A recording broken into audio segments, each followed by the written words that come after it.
FEMA money? Yes, sir. All of it? Yes, sir. But this contract talks about us paying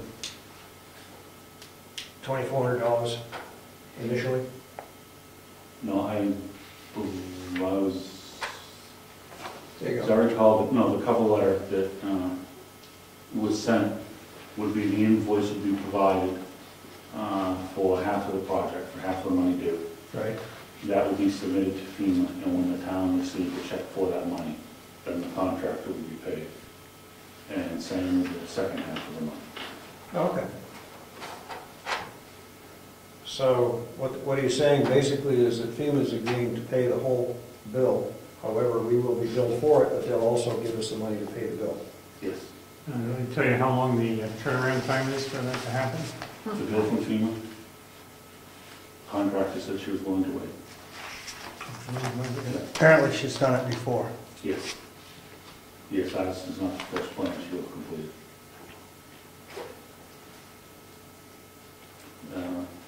What Brad is looking for is for the selectmen to give him the authority to proceed because his contract is set up with his signature. I thought we already did. We already sent a letter in agreeing to do this. Right. We sent a letter to the state specifying who we would choose as a contractor. Right. We have not executed a contract with the contractor. That's the last page. It does not necessarily have to be under my signature.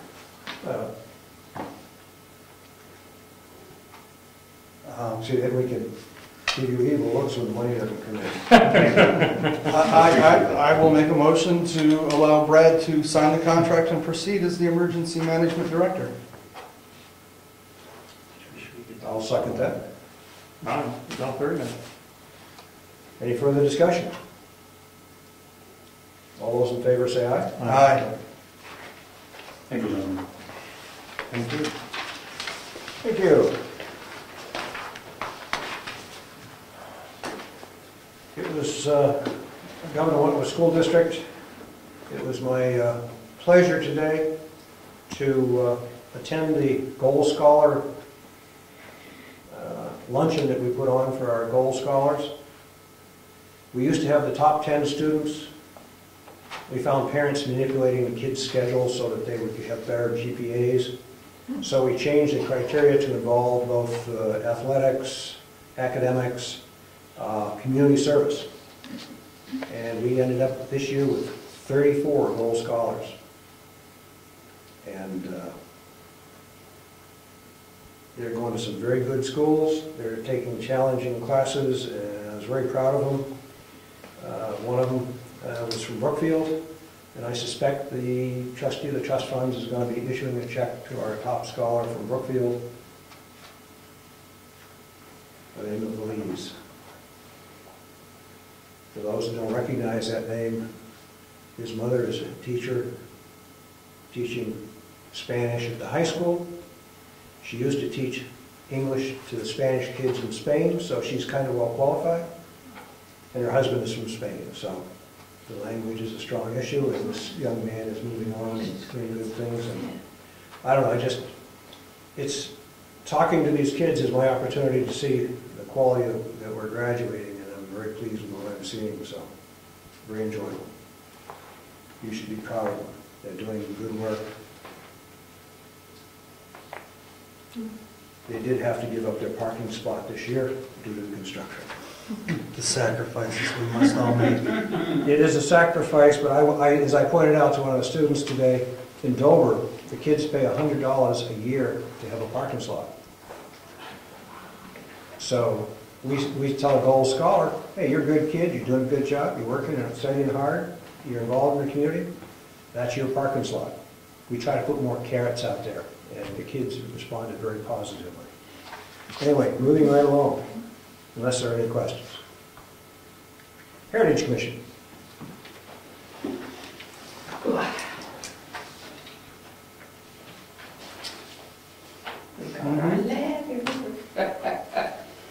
As chairman of the Heritage Commission, I am very pleased to announce that we have been approved to receive the $5,000 matching grant from the Hart Family Fund of the National Trust for Historic Preservation. This grant will allow the Heritage Commission to continue to pursue a conditions assessment survey and preservation plan for the townhouse and the Churchill Schoolhouse. We would like to thank Craig Evans for his hard work in writing the grant for us. I only took the pictures and wrote letters and did things. Craig really did the work on it. Our goal was to save the town money in obtaining this assessment, and we are pleased that we are able to get this grant. We currently have estimates from 2 preservation architects, and we're looking for 1 more estimate. I have not heard from the 3rd gentleman, therefore I'm going to assume he's not interested. He was a big deal guy anyway, so we'll move on to find the 3rd one. We have contacted Edna Feiner, I'm not sure that's how she pronounces her name, with the state of New Hampshire. She is the archaeologist for the state. And we are looking to do site reviews of the sites in our town. I currently have a list that ranges between 10 and 15 sites. In Mill town. sites, All sites. all sites. All sites. Okay. Including, yes? I'm sorry, may I? No, go ahead. May I ask a question? Including graveyards or mills? No, just... Indian mounds or what? Yes, so it would be sites. If you look at the book that Carolyn wrote, she had sites listed, and the ones we would be, historical sites. Thank you. That's So what many I'm are mill sites. Not all of them are mill sites, though. Okay. So, I was- and we will be going after the ones where she wrote in her book that there was evidence remaining on many of them. So we'll be looking at those. So we have 2 sessions with the state archaeologist.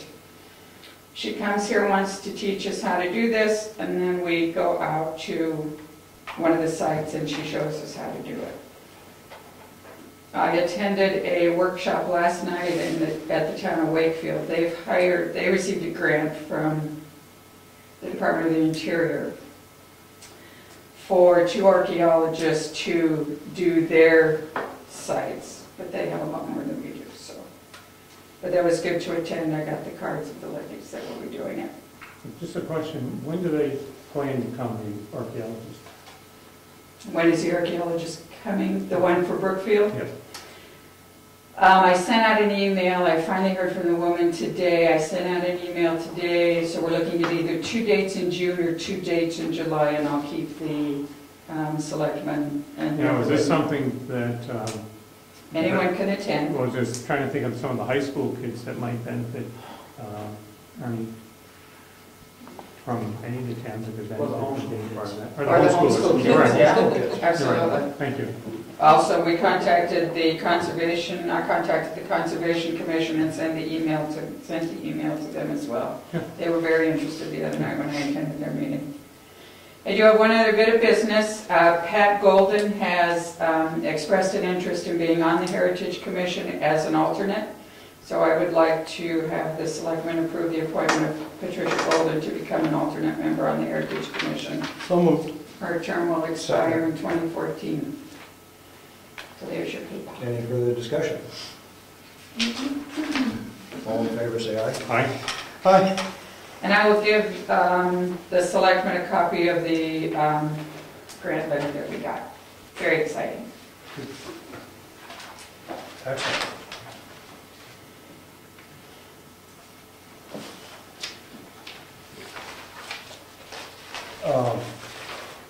Jennifer, did you have a chance to get those joint loss management minutes copy of the book?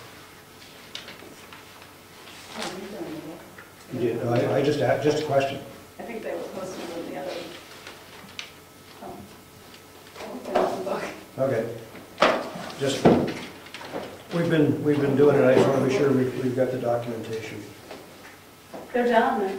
Yeah. I couldn't find the book. Not a problem. Didn't even bring that up. Anyway, Parks and Rec. That area and back's looking good. Planning Board. We have a, You have a letter, I believe, Bernie, do you not? yeah, hang on. You better, I would like that to be read. If that's the same. I can do that. Good. I hadn't had time to make a copy, I just got a copy tonight myself. Yeah. But I'll read it, and Oh, unless Clifton wants to. If Bill wants to. Basically, it's from the chairman of the planning board to the selectmen, and basically he apologizes for not being able to be here this evening due to a previous commitment. They met yesterday at 6:30. The planning board continues its work on certification of the zoning ordinance, updating our rules of procedure, and creation of an application form for conditional use permits related to the Rec 1 district. The planning board received no applications of any type between April 11th and May 9th. With regard to amending our rules of procedure, one proposed change drew a large response from the community. On April 11th, a proposal was presented to remove language from our rules of procedure related to the use of the town's website for posting planning board information. As of last evening, the planning board had received 90 letters and 8 emails requesting that the planning board continue to use the town website for posting materials from the planning board. Due to this significant response from the community, the planning board voted to table the proposed change of our rules of procedure that would have ceased the posting of the information. Planning board member ex officio, selectman's rep, Clifton Camp made it abundantly clear that the selectman's position is that the town website is not an official posting position, and that's something you've heard us repeat numerous times. Despite the unofficial nature of the town website, the planning board will continue to provide the webmaster with agendas, minutes, and various documents for posting to the site. Their next meeting is Monday, the 13th of June at 6:30. And that was respectfully submitted by Tom Lowe, Chair. So I think that puts that issue to bed.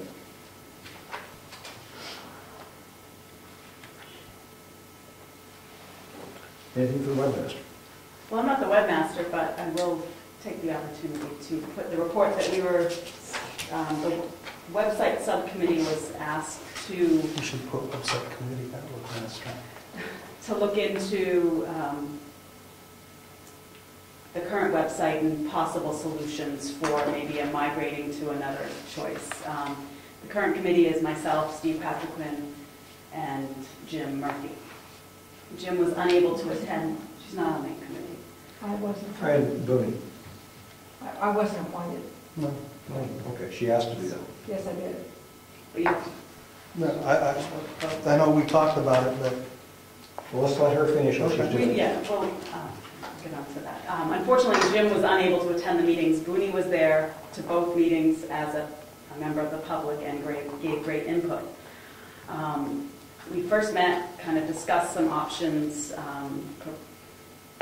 decided to have virtual town hall come in.